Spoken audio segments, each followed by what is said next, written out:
Bonjour YouTube, on se retrouve aujourd'hui pour que je vous présente la deuxième démonstration que j'ai trouvée par moi-même.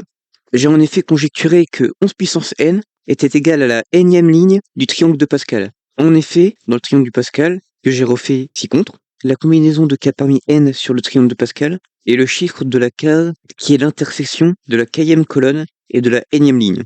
Et on retrouve le triangle de Pascal en remplissant de 1 toute la diagonale ainsi que la colonne où k égale 0. Et après, en faisant la somme de la case au-dessus et de la case au-dessus à gauche de la case qu'on cherche. Par exemple, pour obtenir le 2 pour k égale 1 et n égale 2, on fait 1 plus 1.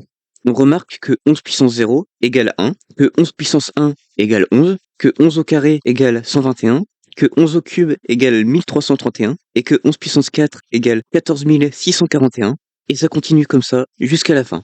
Bon, même si la représentation dans le tableau n'est pas forcément vraie, parce que dès la 5e puissance, ça n'est déjà plus valide. Mais la relation mathématique qui est 11 puissance n égale la somme des k allant de 0 à n des combinaisons de k parmi n fois 10 puissance n moins k, elle est bien vraie. Et cela pour tous les rangs.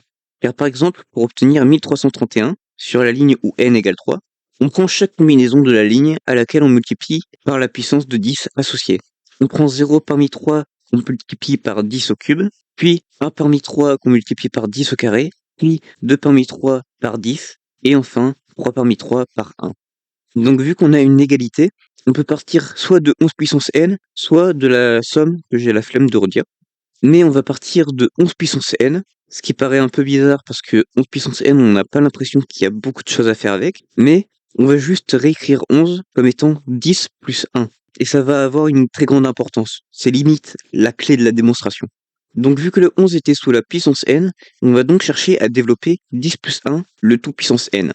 On utilise donc la formule de maths experte z plus z', le tout puissance n, égale la somme des k allant de 0 à n des combinaisons de k parmi n, facteur de z puissance n moins k, facteur de z' puissance k, qui, une fois développé, donne z puissance n plus 1 parmi n, z puissance n moins 1, z' puissance 1, plus etc. jusqu'à k parmi n, z puissance n moins k, z' puissance k, plus etc. jusqu'à n moins 1 parmi n, z puissance 1, z' puissance n moins 1, plus z' puissance n. Oui, c'est assez conséquent comme formule, mais c'est la clé de la démonstration. Donc 10 plus 1, le tout puissance n, si on remplace z par 10 et z' par 1, on obtient 10 puissance n plus 1 parmi n fois 10 puissance n moins 1 fois 1 puissance 1, plus etc. jusqu'à k parmi n fois 10 puissance n moins k fois 1 puissance k, plus etc. jusqu'à n moins 1 parmi n fois 10 puissance 1 plus 1 puissance n moins 1 plus 1 puissance n.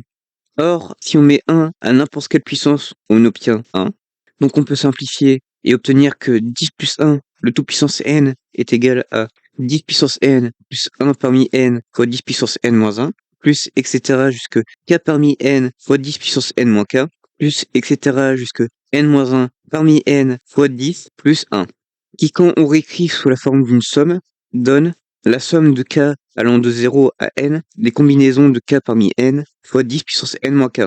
10 plus 1, le tout puissance n, égale la somme de k allant de 0 à n des combinaisons de k parmi n fois 10 puissance n moins k. Et donc on retrouve la même expression qu'au début de la démonstration qu'on avait conjecturée. Donc la propriété est vraie, car 11 égale 10 plus 1. Souvent, dans les démonstrations mathématiques, c'est toujours un truc qui paraît très évident qu'on ne penserait pas à mettre, qui est la clé de la démonstration.